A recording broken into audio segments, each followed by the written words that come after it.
გამარჯობა, მე ნატა მახვილაძე ვარ და თქვენ დღის ქრონიკას უყურებთ. ვინ იქნება პასუხისმგებელი მომავალში რადიკალური ჯგუფების მიერ დესტაბილიზაციის მოწყობის მცდელობაზე? საფრანგეთის ელჩის მიმართ კრიტიკა მათ შემდეგ გამძაფრდა, რაც გაირკვა, რომ საფრანგეთის საელჩომ სამ დღეში 2 გრანტი გასცა, სულ ბოლოს გუშინ პარლამენტის მიერ გრანტების კანონის მიღებამდე რამდენიმე საათით ადრე. გრანტები გაცემულია იმ ორგანიზაციებზე, რომლებიც აქტიურად მონაწილეობდნენ პროტესტში და მათ შორის აქციების ორგანიზატორებიც არიან. რა რაოდენობის გრანტზეა საუბარი და რა ნიშნით შეირჩა ორგანიზაციები ამ ეტაპისთვის უცნობია. ორმაგი სტანდარტები ბრიუსელიდან მართველი გუნდისთვის მოულოდნელი არ არის. ქართულ ოცნებაში მიაჩნიათ, რომ ბრიუსელში კონცენტრირებული პოლიტიკური ელიტების მხრიდან ხელის გადაკრების პოლიტიკა გრძელდება და არ არის გამორიცხული მუნიციპალური არჩევნების მოახლოებასთან ერთად პოლიტიკური სიმულაციები კიდევ უფრო გამძაფრდეს. როგორია მართველი გუნდის პოზიციონირება და რა ტიპის დესტაბილიზაციის მცდელობის მოლოდინები არსებობს ზოგადად ეგრეთ წოდებული მიზნობრივი გრანტების მიღების მხრიდან ვიცე-სპიკერი ნინო წილოსანი და ექსპერტი ლევან ნიკოლეიშვილი იქნებიან ჩვენი სტუმრები. მივესალმები ჩვენს პირველ სტუმარს, ვიცე-სპიკერი ნინო წილოსანი გვერდება პირდაპირ ეთერში. ძალიან დიდი მადლობა ქალბატონო ნინო, რომ გამონახეთ დრო და მონაწილეობთ ჩვენს გადაცემაში. მოდით გრანტების თემით დავიწყოთ. როგორ აფასებთ საფრანგეთის საელჩოს ამ გადაწყვეტილებას და არის თუ არა ეს რადიკალური ჯგუფების მიზანმიმართული წახალისება, როგორ ფიქრობთ? ალბათ ლეგიტიმური კითხვა არის, რა კრიტერიუმებით ირჩევა ხოლმე გრანტის მიმღები ორგანიზაციები თუ სუბიექტები და რატომღაც არავის არ გაგვიკვირდება, როდესაც გადავავლებთ თვალს, მათ შორის ამ შემთხვევაშიც, რომ ეს დაფინანსებოდა გრანტები ნაცაქტივისტებს, რადიკალ აქტივისტებს, ამ ძალადობრივი აქციების მომწყობებს და ასე შემდეგ ადამიანებს თუ ორგანიზაციებს უკავშირდებათ. ამ შემთხვევაშიც სამწუხაროდ საფრანგეთიდან წამოსული გრანტიც სწორედ ასეთ ორგანიზაციას შეხვდა წილად და ამ ორგანიზაციასთან დაკავშირებული გიორგი კანდელაკი იქნება ეს თუ ნებისმიერი სხვა ადამიანი, პირდაპირ შეგვიძლია დავაიდენტიფიციროთ როგორც ნაციონალური მოძრაობის წევრი, როგორც ადამიანები, ვინც მაგალითად კანდელაკის შემთხვევაში ბალტიისპირეთის ქვეყნებთან მუშაობს საქართველოს გაშავებაზე და საქართველოს წინააღმდეგ სანქციების ასე ვთქვათ პაკეტის შემუშავებაზე, მათ შორის ნებისმიერი მათი აქტივისტი თუ მკვლევარი, რომელიცაც ამ ორგანიზაციაში მოიძიებთ, არის ნაციონალური მოძრაობის წევრი ან აქტივისტი ან ამ ძალადობრივი აქციების მონაწილე ან ორგანიზატორი, ამიტომ შეგვიძლია თამამად ვთქვათ, რომ გრანტები და ამ შემთხვევაშიც დიდწილად ახალისებს ამ ადამიანების საქმიანობას, როდესაც ერთი მხრივ ხარ მოძალადე აქტივისტი და მონაწილეობ იმ პროცესებში, რომელსაც ჩვენ წლებია უკვე თვალს ვადევნებთ, ხოლო მეორე მხრივ რომელიღაც ქვეყნის საელჩო რატომღაც მუდმივად გახალისებს ფინანსურად და გაძლევს გრანტს, რა თქმა უნდა, ეს შეიძლება პირდაპირ კავშირად იყოს დანახული ან აღქმული. ყოველ შემთხვევაში საბჭოთა პერიოდის კვლევას რატომ აფინანსებს საფრანგეთის საელჩო, ჩემთვის ეს უცნობი არის, ალბათ თავისი კონკრეტული მიზანი აქვს ამ კვლევასაც. არ ვიცი, რამდენად კარგად არის შესწავლილი თუნდაც ფაშიზმის საკითხები საფრანგეთში და ეს რამდენად არის აღნიშნული საკითხი სრულად ამოწურული, რომ საქართველოში გადმოინაცვლეს სხვადასხვა თემებით, მაგრამ ფაქტი ერთია, რომ სამწუხაროდ ვერ აღმოაჩენთ ვერცერთ ასეთ გრანტის მიმღებს, რომელიც არ არის პარტიულად და პოლიტიკურად ანგაჟირებული და მათ შორის არ გამოირჩევა იმ რადიკალიზმით, რომელიც ყველაზე დამაზიანებელი არის ჩვენი ქვეყნის შემთხვევაში. რაც შეეხება სამწუხაროდ საფრანგეთის საელჩოს უკავშირდება ასევე ყველაზე რადიკალი აქტივისტის ამ შემთხვევაში ბაია პატარაიას მხარდაჭერაც, როდესაც ეს ადამიანი პოზიციონირებს როგორც ქალების უფლება პოზიციონირებდა შეგვიძლია ვთქვათ, იმიტომ რომ უკვე ყველაფერი ფეხქვეშ გათელა და ყველაფერი დაივიწყა ფასადურად მაინც რასაც ადვოკატირებდა. ეს ადამიანი როდესაც გამოირჩევა ყველაზე სიძულვილით სავსე გამონათქვამებით, პოსტებით, მოწოდებებით, მათ შორის ქალი მინისტრების, პოლიტიკოსების მიმართ და იმავე დღეს თუ მეორე დღეს დიპლომატები მას ხვდებიან ესეთი კეთილგანწყობილი შეხვედრებით და ღიმილებით და ამით რა თქმა უნდა ირიბად მაინც უწონებენ იმ ყველაფერს, რასაც ეს აგრესიული აქტივისტი აკეთებს, თავისთავად არ არის ეს კარგი ნიშანი, ყოველ შემთხვევაში ასე ვფიქრობ და ასე ვთვლი. თუ გაკეთდა განმარტებები ელჩის მხრიდან, აი თქვენ ახლა გაიხსენეთ ბაია პატარაიასთან დაკავშირებული საკითხიც, თუ იყო მისი მხრიდან რაიმე სახის განმარტებები ამ ამბავთან დაკავშირებით, ეხლა როგორც სამწუხაროდ მე არ მომისმენია, ალბათ სამწუხაროდ მე არ მომისმენია არანაირი განმარტება, ყოველ შემთხვევაში თუ ჩვენგან დანახულმა ამ პრობლემამ და საკითხმა მასთან რაიმე ფორმით მიაღწია, ესეც კარგია, რადგან ის ალბათ უფრო მეტ ყურადღებას მიაქცევს, რომ მსგავსი აქტივობებით, მაგალითად ბაია პატარაიას მაგვარი რადიკალებთან შეხვედრებით ის გარკვეულწილად და თუნდაც არაპირდაპირ ახალისებს იმ სიძულვილის და ზიზღის კამპანიებს, რომელსაც ეს ადამიანები ეწევიან. ამიტომ, რა თქმა უნდა, მინდა დავიტოვო საუკეთესოს მოლოდინის იმედი, თუმცა ამ ეტაპამდე, რასაც ვხედავთ, არის დუმილი ჩვენი პარტნიორი ქვეყნების წარმომადგენლებისგან და სამწუხაროდ ეს დუმილი ძალიან ბევრს აზიანებს. ქალბატონ, თქვენ ახლა საუბრობთ, რომ აი საზღვარგარეთიდან შემოდის გარკვეული დაფინანსებები, რომლებიც მიმართულია იმისთვის, რომ დესტაბილიზაცია მოხდეს. ახლა ცოტა ხნის წინ ქრონიკის ინფორმაციით ელენე ხოშტარიას რუსეთიდან გაეზარდა დაფინანსება, მხოლოდ აპრილის თვეში მის ოჯახში $250,000-მდე ჩაირიცხა. აი ევროპული მომავლის დაცვა, ეგრეთ წოდებული, რუსული ფულით როგორ გესახებათ ამ კუთხით, რომ ვისაუბროთ? რატომ არ მიკვირს, რომ ელენე ხოშტარიას გაეზარდა დაფინანსება? რა თქმა უნდა, არავის არ გვიკვირს ალბათ, იმიტომ რომ ის ზუსტადაც რომ ოკუპანტის საქმეს აკეთებს, ამ ქვეყანას უთხრის ძირს და ფაქტიურად მუდმივი რევოლუციური პროცესების რეჟიმში ყავს. ელენე ხოშტარია, როდესაც მას ეკეტება სხვადასხვა დაფინანსების წყაროები, რომელიც ჩვენთვის აქამდე ცნობილი იყო, მას რჩება მუდმივი დაფინანსების წყარო რუსეთიდან და რა თქმა უნდა, საკითხავიც აღარ არის, ალბათ რისთვის ჯილდოვდება ეს ადამიანი ყოველთვიურად და განსაკუთრებით გაზრდილი ჰონორარით. მისი აქტივობა ალბათ ყოველთვის ცნობილი არის და შესაძლოა ეს პირდაპირ პროპორციული იყოს იმასთან, რასაც ის აკეთებს აქ.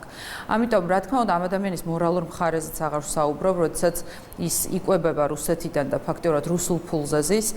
ამის შემდგომ ყოფნის თავხედობა, რომ ვინმეს უწოდებს რუს ან პრორუს, თავისთავად აქ უკვე მისი აღარც როგორც პოლიტიკოსი, არამედ უბრალოდ ადამიანის მორალის, როგორც ადამიანის მორალიც ცნობილია. მაგრამ ფაქტია, რომ ამას ყოველ ჯერზე სათანადო შეფასება უნდა მიეცეს. ადამიანი, რომელიც ყოველთვიურად ფინანსდება რუსეთიდან, არ შეიძლება აკეთებდეს ანტირუსულ საქმეს, ხო? მაშინ და თან ვიცით მათივე წარმოდგენით, როგორი ქვეყანა არის რუსეთი და როდესაც რუსეთი მას გარკვეულწილად არ ასანქცირებს თუ არ უწყვეტს ამ დაფინანსებას, რა თქმა უნდა, ისმის კითხვა, როგორ რისთვის უხდის ამ ფინანსურ მადლობას რუსეთი ელენე ხოშტარიას. ელოდებით რაიმე სახის დესტაბილიზაციას? ვფიქრობ, რომ არ არის პასუხგაუცემელი. იცით რატომ გეკითხებით დღეს მაგათად აი საკრალური რიცხვიზე იყო საუბარი, მაგათად 26 მაისი დაასახელა ხატია დეკანოიძემ. შესაძლოა ვივარაუდოთ, რომ რაიმე სახის დესტაბილიზაციისთვის მცდელობა მიმდინარეობს სწორედ მაისისთვის. ფაქტია თუ გრინჩმა ახალი წელი და შობა მოიპარა, ამ შემთხვევაში ამ ადამიანებმა ყველა დღესასწაული წაართვეს, ყველა სხვა დანარჩენ ადამიანებს, ამ ქვეყნის აბსოლუტურ უმრავლესობას. ისინი ცდილობენ, რომ ყველა დღესასწაულმა დაკარგოს თავისი ელფერი, ეს იქნება სადღესასწაულო დღეები თუ ყველაზე ტრაგიკული დღეები, მათ შორის 9 აპრილი შეგვიძლია გავიხსენოთ, მათ ოკუპაცია მოახდინეს 9 აპრილის მონუმენტის და რა თქმა უნდა არ მიუშვეს არავინ საკუთარი რიგების წარმომადგენლების გარდა. ამიტომ არ არის გასაკვირი, რომ 26 მაისისთვის იყოს მზადება.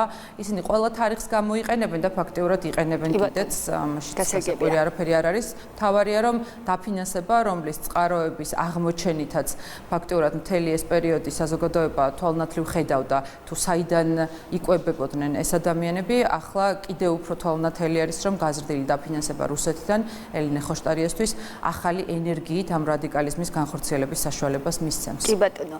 მოდით ადგილობრივ არჩევნებზე მინდა გკითხოთ. ამ ეტაპისთვის ვიცით, რომ გიორგი გახარიას პარტია გეგმავს მონაწილეობას.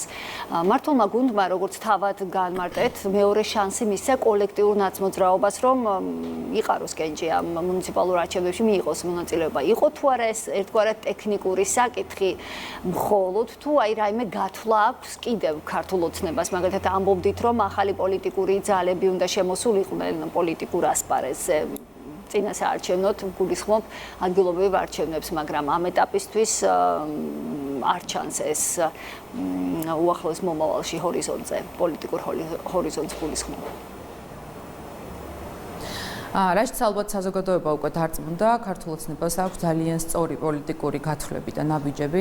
მათ შორის ამ შემთხვევაშიც მიუხედავად იმისა, რა თქმა უნდა, ყველა ნორმალურად მოაზროვნე ადამიანს ალბათ ერთი სული აქვს და მოლოდინში არის, რომ ეს ძალადობრივი და ბოროტმოქმედი პარტია და პოლიტიკური ძალები აიკრძალონ. ამ შემთხვევაში ჩვენც შეიძლება ეს ემოცია უნდა გვაჩქარებდეს, მაგრამ მეორე მომენტში რაციონალიზმი და პრაგმატული გათვლა ის აუცილებელი კომპონენტია, რაც პოლიტიკურ პარტიას უნდა კონდეს. შესაბამისად ჩვენ ვიმსჯელეთ და გადაწყვეტილება იქნა მიღებული, რომ საგამოძიებო კომისიის მუშაობის პრინციპიდან გამომდინარე და იმ აუცილებლობიდან გამომდინარე, რომ მას მიეცეს დამატებით კიდევ ერთთვიანი ვადა, რომ მეტნაკლებად მოიცვას და ამოწუროს 2012 წლის შემდგომი პერიოდით, რა თქმა უნდა, რთულია ყველა იმ მავნებლობაზე გაამახვილო ყურადღება ან მოახდინო საჯარო მოსმენა, რომელიც ამ პერიოდში ხორციელდება, თუმცა ფიქრობ, რომ ძალიან კარგად ახერხებს საგამოძიებო კომისია, რომ ის ძირითადი აქცენტები მაინც კიდევ ერთხელ გამოიტანოს დღის შუქზე, ამიტომ ამ გახანგრძლივებული ვადის პირობებში უკვე იმდენად გადაიწია საკონსტიტუციო სასამართლოზე მიმართვის პროცესმა, რომ ვფიქრობთ მიზანშეწონილი არის აღნიშნული საკითხის არჩევნების შემდგომ გადადება, მათ შორის რომ არ გახდეს ეს ყველაფერი სპეკულაციის საფუძველი და რომ არ იყოს გამოყენებული იმგვარად ამ საკითხის წარმოჩენის, რომ თითქოს ჩვენ არჩევნებამდე აუკრძალეთ რაიმე პარტია და მათ არ მივეცით არჩევნებში მონაწილეობის საშუალება. მოდით ახლა კიდევ ერთხელ თავმად შევთავაზოთ მათ, რომ თუ აქვთ იმის გამბედაობა და თუ ოდნავ მაინც აქვთ რაიმე რეიტინგის იმედი, მიიღონ მონაწილეობა არჩევნებში და დაამტკიცონ, რომ ახლა რომ რუსთაველზე დგანან და ხმამაღლა ყვირიან თუ მღერიან 1000 სისულელეს, ამის ლეგიტიმური უფლება, ან ოდნავ მაინც ხალხიდან მოცემული უფლება და საშუალება აქვთ. ამიტომ, რა თქმა უნდა, არჩევნებზე ასე ვთქვათ, ვიწვევთ ამ პარტიებს, ასე ვთქვათ, ორთაბრძოლაში, თუმცა ეჭვი გვეპარება, რომ მათი უმრავლესობა გადაწყვეტს. ყოველ შემთხვევაში, მათი გადასაწყვეტი რო იყოს, ნამდვილად უარს იტყოდნენ არჩევნებში მონაწილეობაზე, იმიტომ რომ მარცხი გარდაუვალია, თუმცა ისინი დიდწილად დამოკიდებულები არიან მათ პატრონებზე, რა იქნება დავალება, როგორი გათვლა ექნებათ მათ. სამწუხაროდ ამ თვითმმართველობის არჩევნების კვალ და აი ამ დაძაბული პოლიტიკური ფონის კვალ სამწუხაროდ ეწევა თემა, რომელიც გულისხმობს ვიზა ლიბერალიზაციასთან დაკავშირებული საკითხების სხვაგვარად დარეგულირებას ევროკავშირის მხრიდან, ხო? თავისთავად მიზანმიმართულად ვრცელდება ნეგატიური ინფორმაცია, რომ შესაძლებელია საქართველოს გააუქმდეს უვიზო მიმოსვლა. რასთან გვაქვს საქმე, რომ განმარტოთ კიდევ ერთხელ და თქვენ რა მოლოდინი გაქვთ ოფიციალური ბრიუსელის მხრიდან ამ საკითხთან მიმართებაში? რა თქმა უნდა, არ შეიძლება რომ ადამიანმა არ დაინახოს რაღაც გარკვეული გავლენები ან გარკვეული კავშირები ამ ორ ფაქტ შორის. თუ გავიხსენებთ 2024 წლის საპარლამენტო არჩევნებს, ფაქტურად ჩვენი ოპონენტი პარტიები იყვნენ სრულად პარალიზებული და გაჩერებულები ქვეყნის შიგნით, მაგრამ სამაგიეროდ არ ჩერდებოდა ქვეყნის გარედან წამოსული განცხადებები და კრიტიკა და თავდასხმები. ამ შემთხვევაში რაღაც ტაქტიკა კიდევ უფრო ალბათ შეცვლილი იქნება. მათ რა თქმა უნდა არც ქვეყნის შიგნით არ შეუძლიათ რაიმე რეიტინგის მოპოვება, თუმცა მათი ძირითადი ასე ვთქვათ ძალა, რაც არის, ეს არის გარედან წამოსული განცხადებები. ალბათ ამ შემთხვევაშიც ამის იმედად იქნებიან. რა თქმა უნდა, საეჭვოდ ემთხვევა ამ არჩევნებს პროცესი, რომელიც დაანონსდა, ეს არის ევროკავშირის მხრიდან ვიზა ლიბერალიზაციის კრიტერიუმების გადახედვა იმგვარად, რომ ეს კრიტერიუმები ვიზა ლიბერალიზაციის გაუქმებას გულისხმობ იყოს გამარტივებული. ამ ეტაპამდე თქვენ იცით, რომ არაერთი მცდელობა იყო ქართულ საზოგადოებაზე ზემოქმედების იმ კუთხით, რომ ვიზა ლიბერალიზაციის გაუქმებით და შეჩერებით დამუქრებოდნენ. ფაქტიურად ქართველებს და ჩვენს ერს სჯიან იმისთვის, რომ ჩვენს ხალხს არ უნდა ომში ჩართვა, ხო? ანუ თუ რაღაცა ეს სწორ ანალიზს გავაკეთებთ, პირდაპირ შეფასება ასეთი არის. წინააღმდეგ შემთხვევაში რას უკავშირდება რაღაც გარეძალების სურვილი, რომ მოვიდეს ხელისუფლებაში ნაციონალური მოძრაობა, რომელიც თქვათ დასაუმარე დღის წესრიგიც, რომ ამოვიღოთ სასაუბრო თემებიდან, ფაქტიურად სასაკლაო ქონდათ მოწყობილი მათი მმართველობის პირობებში და უნდათ რომ ამ ყველაფრისთვის გაწირონ ქართველი ხალხი და სხვა მხრივ ემუქრებიან ვიზა ლიბერალიზაციით, სხვადასხვა რაღაც უპირატესობების ჩამორთმევით და ასე შემდეგ. ერთი უნდა ითქვას, რომ ჩვენ ყველაფერი გავაკეთებთ და მომავალში ყველაფერს გავაკეთებთ იმისთვის, რომ საქართველოს იყოს ღირსეული წევრი ევროკავშირის და რა თქმა უნდა ის ფაქტიც, რომ საქართველოს არ არღვევდა არანაირ პირობას ვიზა ლიბერალიზაციასთან დაკავშირებით და მათ შორის ჩვენი პირობაც, რომ 2008 წლისთვის ჩვენ შესრულებული გვექნება ზედმიწევნით და ყველა სხვა კანდიდატ ქვეყანაზე უკეთესად ის ვალდებულებები, რომელიც ჩვენზე არის, ჩვენ ამის ერთგული ვრჩებით. თუმცა სამწუხაროდ, როგორც ჩანს, თავად ევროკავშირი ცვლის გარკვეულ მიდგომებს და ამ შემთხვევაში მაგალითად შეიძლება შეიცვალოს ისეთი მარტივი კრიტერიუმი, როგორიც არის სავიზო პოლიტიკა, ხო?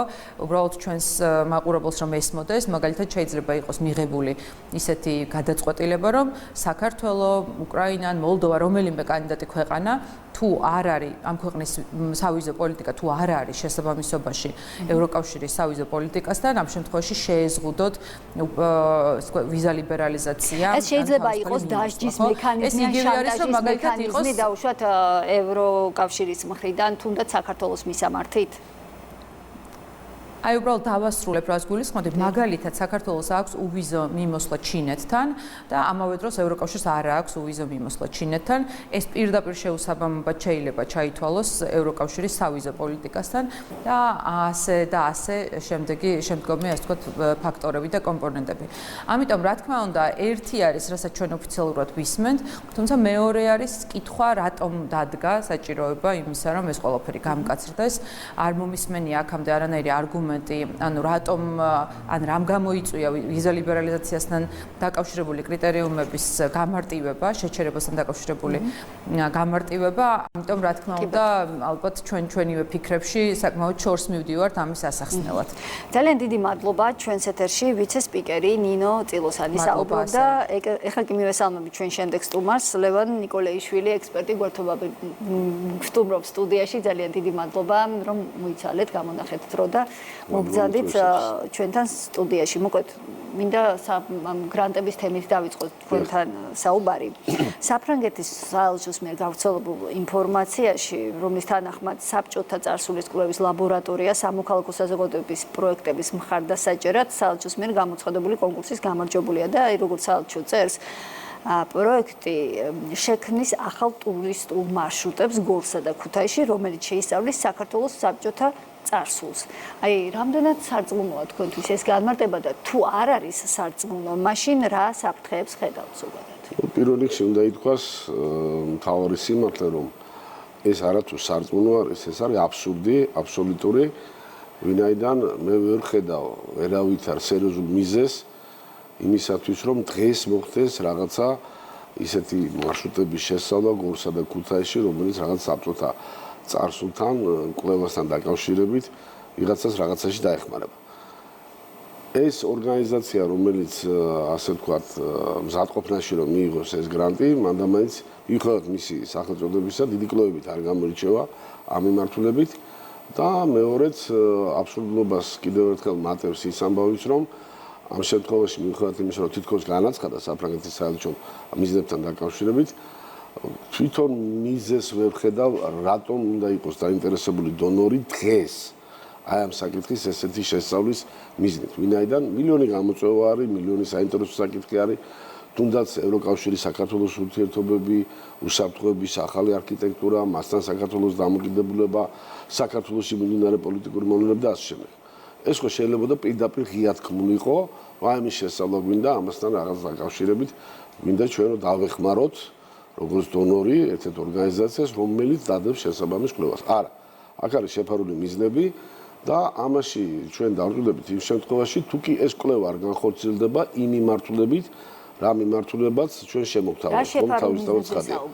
ფარული მიზნები უკვე დიდი ხანია გარკვეული არის, თუნდაც ერთი უბრალო მიზეზიდან გამომდინარე, რომ ჯერჯერობით ვერცერთმა ევროპულმა სახელმწიფომ ვერ გაბედა ღიად მიელოცა საქართველოს ხელისუფლებისთვის თქვა არჩევნებში გამარჯვება, ეს ერთი და მეორე ესაუბრა ღიად თქვა იმ საკითხებთან დაკავშირებით, რაც მათ მიაჩნიათ, რომ მიზანშეწონილი არის საქართველოსთან ამ საკითხებზე საუბარი და ჩვენ ვღებულობთ საპირისპიროდ კრიტიკას, აბსურდულ მოთხოვნებს იმასთან დაკავშირებით, რომ საქართველოში თითქოს მდგომარეობა არის რაღაც კრიზისული, კატასტროფული, დემოკრატიას დაშორებული და ასე შემდეგ. თუ კი ასე არის ეს ყველაფერი, როგორც ისინი ამბობენ, მაშინ რა დროს ქუთაისის და გორის გზების, ტურისტული გზების შესწავლაზე არის საუბარი, ხომ? უფრო მნიშვნელოვანი ეს საკითხები ყოფილა. ესე იგი, ერთხელ ჩვენ ვღებულობთ აი ესეთ განცხადებებს, ესეთ კრიტიკას უცხოეთიდან ჩვენი ევროპელი დაუძინებელი მეგობრებისაგან, რომლებიც გვეუბნებიან, რომ აი ესეთ მდგომარეობაა საქართველოში და ამ დროს თითქოს და ვხედავთ სხვა სურათს, რომ საფრანგეთის საელჩო მიუხედავად იმისა, რომ თავისი დიდი წუხილისა სხვა ევროპელ პარტნიორებთან ერთად მაინც უფრო მეტად დაინტერესებულია ამ გზის შესწავლას. მაგალითად, მართველი გუნდი ეჭვობს, არ გამორიცხავს, რომ ეს ყველაფერი მიმართულია დესტაბილიზაციის მოწყობის მცდელობა შეიძლება იყოს მათი მხრიდან, ვინაიდან არაერთხელ დაუშვათ დაფიქსირებულად, თუნდაც ეს არასამთავრობო ორგანიზაციები მათი განმარტებით შემჩნეულები არიან აქციების ორგანიზებაში და ასე შემდეგ. თქვენც ასე ფიქრობთ? აბსოლუტურად. თუ ასე, მაშინ როგორი უნდა იყოს ხელისუფლების პოზიციონირება? ანუ რა არის გამოსავალი? მარტივი პასუხი და მოკლე პასუხი, რომ მეც ასე ვფიქრობ და ამ ფიქრის საფუძველს მაძლევს ის მოვლენები, რომელიც ვითარდებოდა საქართველოში და სწორედ გრანტების მეშვეობით, სწორედ დონორების მხარდაჭერის შესაბამისად ჩვენ თუნდაც ვიხილეთ რამოდენიმე აქცია, რომელიც არ იყო მშვიდობიანი და ამ არამშვიდობიან აქციებს მაგალითად კიდევ ერთხელ შეგვიძლია გავიმეოროთ, შეეწირა არაერთი ადამიანის ჯანმრთელობა და გავიმეორებ სამწუხარო რეალობას, აგერ ერთ-ერთი პოლიციელი დაშავდა იმ დონეზე, რომ მან ცალთვალში მხედველობა დაკარგა კიდეც. არც ერთი არასამთავრობო ორგანიზაციიდან, არც ერთი ოპოზიციური პარტიების წარმომადგენლებისგან. მე ამ მსმენია ჯერჯერობით ელემენტარული წუხილი ან თანადგომა, ან თანაგზნობის გამოჩენა იმ პოლიციელის მისამართით, რომელიც მოდით რეალურად ესე ვთქვათ, რომ პირადად არც მე ვიცნობ და არც თქვენ, მაგრამ არის ჩვენთვის ის სამართალდამცავი, რომელიც უზრუნველყოფს ქვეყანაში მარცხის და დგას ჩვენი ქვეყნის უსაფრთხოების სადარაჯოზე. როდესაც ესეთი ადამიანი გებლოს ეს დაზიანებას, მე ვფიქრობ, რომ ყველანი უნდა იყოს დაარაზმული იმისათვის, რომ იქნებდა მინიმუმ მორალური მხარდაჭერა მაინც უნდა გამოუცხადონ მას. როცა ესეთი დამოკიდებულება და როცა ჩვენ გვეუბნებიან, რომ მშვიდობიანი აქცია იყოს, როცა ჩვენ გვეუბნებიან მოლოტოვის კოქტეილის პრობლემებზე, რომ ესენი არიან მშვიდობიანი მომიტინგეები და ასე შემდეგ და ასე შემდეგ, ცხადია, ბევრი ეჭვები ჩნდება ამასთან დაკავშირებით. გარდა ამისა, გვაქვს წარსული გამოცდილებაც, ხომ? რამოდენიმე დონორის მხრიდან იყო დაფინანსებული სხვადასხვა არასამთავრობო ორგანიზაციები, რომლებიც ატარებდნენ ჩვეულებრივ ტრენინგს, თუ როგორ უნდა მოეწყოთ რევოლუციები, როგორ უნდა შეერყიათ წესწყობილება საქართველოში და არადემოკრატიული ნაბიჯებით რევოლუციური გზით უნდა მიექციათ თავიანთი საწადელები. საწადელი რა არის? მიიღოთ ის ხელსაყრელი, მათთვის მოქნილი მონური ხელისუფლება, რაც უსიტყვოდ შეასრულებდა მათ ნებისმიერ დავალებას. გამოსავალი რა არის, ხომ? თქვენ აბსოლუტურად სამართლიანად ბრძანეთ და გამოსავალი არის ერთადერთი, რომ ხელისუფლება უნდა იმოქმედოს კანონის შესაბამისად და კანონი ამ შემთხვევაში უნდა იყოს ულმობელი ნებისმიერი ადამიანის მიმართ. ავიღოთ ძალიან მარტივი მაგალითი, ხომ? მეც და თქვენს გვიწევს, ხომ? საზოგადოებაში ტრიალი, თქვა და სხვა მოქმედებებში ყოფნა, იგივე ავტომობილის მართვა თუ ასე შემდეგ, ხომ? როდესაც ჩვენ ვარღვევთ კანონს, ჩვენ ვიხდით ჯარიმას. მოდით ესე ვთქვათ, ხომ? მე არაერთხელ მომსვლია თქვა საპატრულო ჯარიმა და ეს არის რა?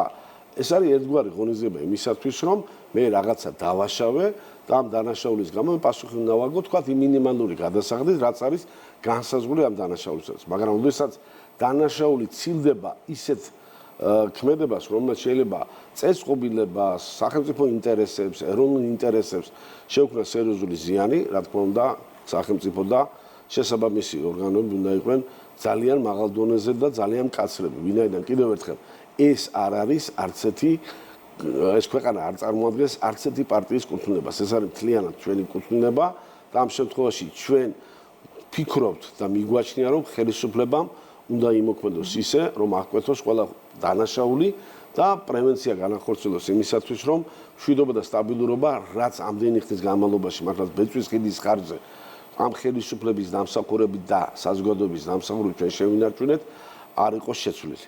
ეს არის ძალიან მნიშვნელოვანი. დიახ, ამ ყველაფერს ახლა ნინო წილოსანი საუბრობდა, რომ საჭოთ ემთხვევა, როცა მიდის უკვე სპეკულაცია უვიზო მიმოსვლის გაუქმებასთან დაკავშირებით. თქვენ ახლა ახსენეთ ევროპის საგზაო რუკავ ერთგვარად საქართველოსთან მიმართებაში როგორი უნდა იყოს. რა მოლოდინი გაქვთ, როგორ ფიქრობთ, აი ბრიუსელში კონცენტრირებული რაღაც პოლიტიკური ელიტები გააგრძელებენ ხელის გადაგრეხვის პოლიტიკას? მე ვფიქრობ, რომ ალბათ გააგრძელებენ მანამ სანამ ორი რამ იქნება ამის ხელშემშლელი პირობა, ერთი ის რომ თუ კი შეიცვლება სიტუაცია იმ თვალსაზრისით რომ გარკვეული პოლიტიკური ელიტის წარმომადგენლები მიხვდებიან იმას რომ ამ გზით სვლა არ შეიძლება თუნდაც საქართველოსთან მიმართებაში და მეორე თუ კი არ შეიცვლება ეს სიტუაცია ისინი მუდმივად იქნებიან ენერგიაში რომ საქართველოს რამენერად დასაჯონ. ეს არის ერთგვარი ინსტრუმენტი იარაღი მათ ხელში რომ საქართველოს რაღაცა სასჯელი გამოუწერონ და ამითი მეორე მხრივ ასე ვთქვათ აღტინება მოუტანონ იმ აგენტურულ დაჯგუფებებს რომელიც საქართველოს ჯერ კიდევ მოქმედებენ და რაღაც მასშტაბელი რგოლი გადმოგნონ იმისათვის რომ მათ მიეცეთ კიდევ ერთხელ ბოდიშურთი გამოთქვისათვის წლიკინისა და ყვირილის საშუალება რაც არაფრის მომცემი არ არის ვინაიდან ჩვენ გვაქვს განცხადებული ჩვენი კურსი ჩვენ ვიცით სად უნდა წავიდეთ ძალიან მიზანმიმართულად მიდის სახელმწიფო ამისაკენ და მათ შორის ერთ-ერთი მნიშვნელოვანი მომენტი არის რომ ეკონომიკური გაზრდება და თქვენ ხედავთ ბოლო დროიდან ასე ვთქვათ მართველი გუნდის წარმომადგენლების განსაკუთრებით პრემიერის მონაწილეობით როგორ ხდება ვთქვათ სხვადასხვა სახელმწიფოებში ვიზიტები და რაც რეალურად ემსახურება ეკონომიკურ გაძლიერებას და ქვეყანაში ეკონომიკური სტაბილურობის გაძლიერებას. დღეს ხოთაშორის ძალიან საინტერესო შეხვედრა შედგა საგარეო საქმეთა სამინისტროში. მინისტრის მოადგილეები არიან ჩამოსული სომხეთის და აზერბაიჯანის და სავარაუდოდ შესაძლებელი ძლიერი სამხრეთ კავკასიის თემაც განიხილებოდეს. რა თქმა უნდა, ვინაიდან მოდით ესე ვთქვათ, ჩვენი ორი მეზობელი სახელმწიფო და მათი ლიდერები აბსოლუტურად პრაგმატულად აზრობენ იმასთან დაკავშირებით, რომ მათთვის მნიშვნელოვანი არის სტაბილური მშვიდობიანი საქართველო.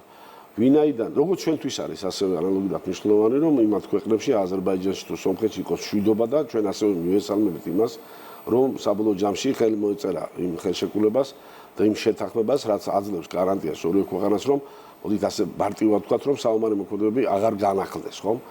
მათთვის მნიშვნელოვანი არის სტაბილური საქართველო, ჩვენთვის მნიშვნელოვანი არის მათთან ურთიერთობა, ვინაიდან არაერთხელ თქმულა ამის თაობაზე, რომ ჩვენად გამტარი სახელმწიფო მათი ენერგომატარებლების იქნება თუ ეკონომიკური პროდუქტების. კი ბატონო, ძალიან დიდი მადლობა საინტერესო საუბრისთვის. მე კი ამით უკვე გემშვიდობებით მომდევნო კვირამდე.